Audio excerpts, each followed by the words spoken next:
So I got some feed on my last video from a subscriber named Vintage Burgos, and they wanted my opinion and my point of view of the Federal Reserve. So yeah, this is gonna be fun.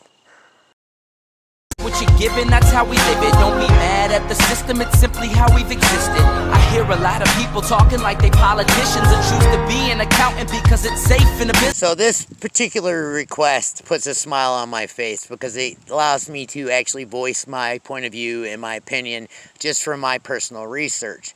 And that topic would be the Federal Reserve.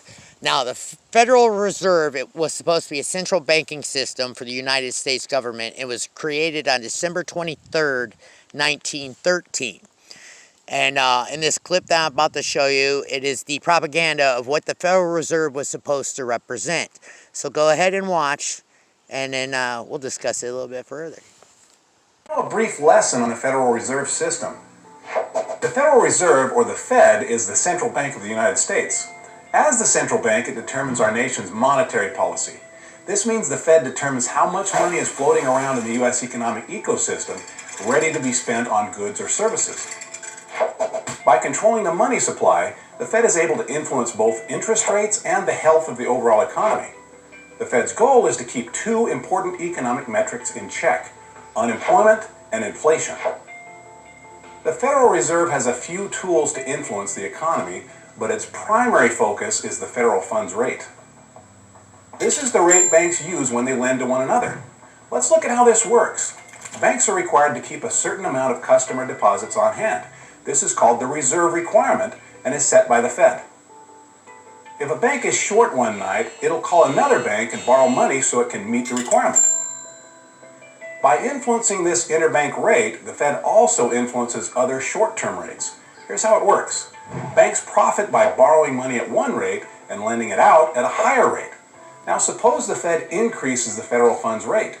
Banks don't want to borrow at a higher rate and then loan at a lower rate. This would cause banks to lose a lot of money. So when borrowing rates increase, a bank raises the rate it charges its customers. This is how an increase in the federal funds rate can cause a ripple effect throughout short-term rates. Now, since the 1970s, about 1977, Congress had stated that the Federal Reserve was supposed to promote the goals of employment, stable prices, and the moderate long-term interest rates. Okay? Now, what a lot of people don't realize is that the Federal Reserve, when it came out, before that, there was two central banking systems in the United States. The first one fell in 20 years. Now, the second one didn't fall. It was abolished by a president because of the corruption in their system. So the federal banking was designed by a handful of rich bankers throughout the world. And even though it says it's a Federal Reserve, it is not owned by the federal government. It's owned by privatized banking. And when it was created, it had a lot of, it was just very political. There was people that were for it and people that were against it. And one of the biggest advocates against it was a man named Thomas Andrews. And if anybody doesn't know who Thomas Andrews was, Thomas Andrews owned the company that created the ships like the Titanic. And yes, Thomas Andrews was the guy that owned the company that went down with that ship out of pride because he knew he had lost. Now, a lot of people don't realize that he had a huge backing. And when it came to the Federal Reserve, he was the biggest thorn in their side. And then, out of coincidence, when the Titanic sank and he went down with it, that went through opposition, and then the Federal Reserve came into play. I want you to watch this video, and it might lead you to realize what names were involved and who really owns the Federal Reserve. Federal Reserve, the cornerstone of the American economy. For just over a century, the Fed has overseen the financial system of the US, but its track record has been far from perfect. Worse yet, it has such a unique and convoluted structure that it's very difficult for people to really understand it, which is why, unsurprisingly, the Fed has been subject to various conspiracy theories, from being owned by the Rothschilds to being operated by lizard people. Today, we're going back to the dawn of American finance to see how the Fed was created, how it works, and who really owns it. This video is brought to you by Skillshare, where you can find a ton of different classes, including my own series of videos on how the stock market works. You can watch them for free by registering with the link in the description. America during the late 19th century was a nation in turmoil, and not just in the literal sense. The Civil War was no doubt devastating, but even during the peace that followed, America was plagued by frequent and deep economic depressions. The underlying cause was simple. America just lacked a proper financial system, and more importantly, it didn't have a central bank to save the day when things turned bad. Now keep in mind, central banking wasn't a new concept. The Dutch were the first to come up with a central bank in 1609, and it was instrumental in transforming the Netherlands from a swampy backwater into a global economic empire. Following the example of the Dutch, the English created the Bank of England in 1694, which of course became the backbone of the British Empire. But it's exactly this association with the British that made the Founding Fathers reluctant to use the same model in the United States. There were two attempts at establishing a central bank even despite public opposition. Alexander Hamilton himself led the first movement in 1791. But in both cases the systems lasted under 20 years and did little to stabilize the situation. And by all accounts the situation was very, very bad. Back then, even a single local bank failing could result in nationwide panics. People knew that no one could save their bank if it went bust, so as soon as rumors of insolvency started spreading, everyone frantically started withdrawing whatever they had, bankrupting otherwise healthy and solvent banks simply out of fear. Such bank runs happened with frightening regularity, and the depressions that followed were long and painful. Of course, American bankers realized very well just how bad their industry was doing. Paul Warburg, one of the great American bankers of his day, said in 1907 that the American banking system then was at about the same point as 15th century Italy or Babylon in 2000 BC. Just a few months after Warburg made that statement, the country suffered the Panic of 1907, and it was particularly severe.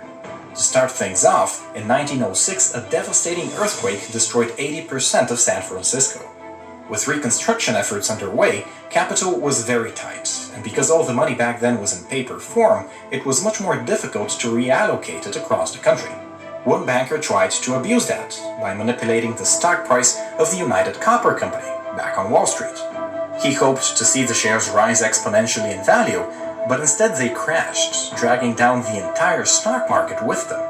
That banker was involved in 10 different banks across the East Coast, and one after another, these banks failed as people assumed they were insolvent and withdrew all their money. Pretty soon, even banks that had nothing to do with the guy were going under, and so the fearful bankers of America turned to the only man with the power to save them, J.P. Morgan. Back then, John Morgan was the king of Wall Street, and even today the bank he created is the largest one in America. He wasn't the wealthiest man at the time, that title belonged to John Rockefeller, but Morgan was certainly the man everyone turned to when things got bad. In October 1907, Morgan summoned the great bankers of the day to his office at 23 Wall Street. With the collective capital of America's big banks, Morgan arranged for the rescue of the healthy banks that were nevertheless near bankruptcy due to irrational fears. Virtually the same thing would happen a century later in 2008, when the government bailed out the banks, but this time it was happening entirely thanks to private individuals like John Morgan. Once the panic was contained, it became clear to everyone that a central bank was necessary, and Congress immediately passed legislation to create one. However, that was pretty much the only thing everyone agreed on. The actual details of how it would work sparked long and fierce debates that halted any progress.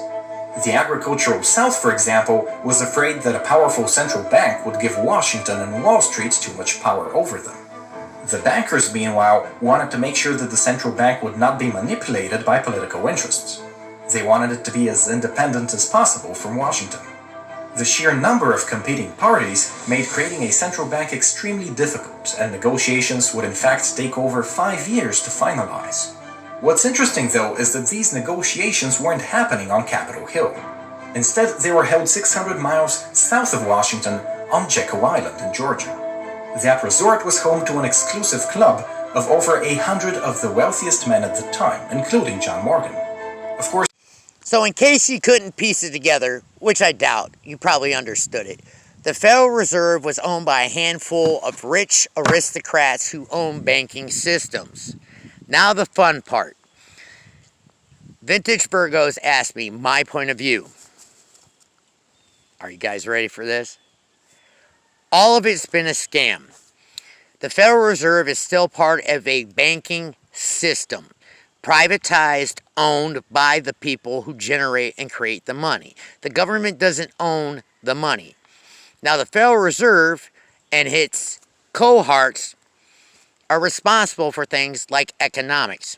Now, the economy of our United States, even though you were taught was one way, it is not. It's just a theory, and it's propaganda. Okay? Now, places like the Federal Reserves, they control Wall Street, they control all the money, and they control when the stock market crashes. They are the ones that determine if the economy is doing well or if the economy falls. And it's all based on a piece that I covered by David Ike earlier in the segment of the series. They can create as much money as they choose, okay? Because money is just a monetary theory. It was put into play to balance out the trouble and turmoil of the barter system. So every bit of dollars that you have is pretty much a promissory note of saying, hey, this is what we owe you for your services so you could buy your goods. All commerce and sales are based upon what the Federal Reserve and other banking systems apply to, which means anytime the economics of a nation crashes, it was set by them by pen. It's all a scam. Now, I understand all of us are used to it. I still do it today. You know, I still say, hey, we need money because that is how the system's been working. Now, the system itself is a lie. Everything they said to us, everything they taught us, everything that we grew up knowing is a lie. I know that. Do I know the truth of it? No, because that is the greatest secret. And the Federal Reserve is one of them. If nobody remembers back in 2000, and I do believe it was 15, the federal government decided they were going to try to investigate the Federal Reserve. And I wish I could find that clip because I haven't been able to find it, and I've been looking for 2 weeks. They literally had a representative of the Federal Reserve stand up to Congress and quote, you guys do not want to continue doing this because we control the nation, unquote. Now, this is a banking system.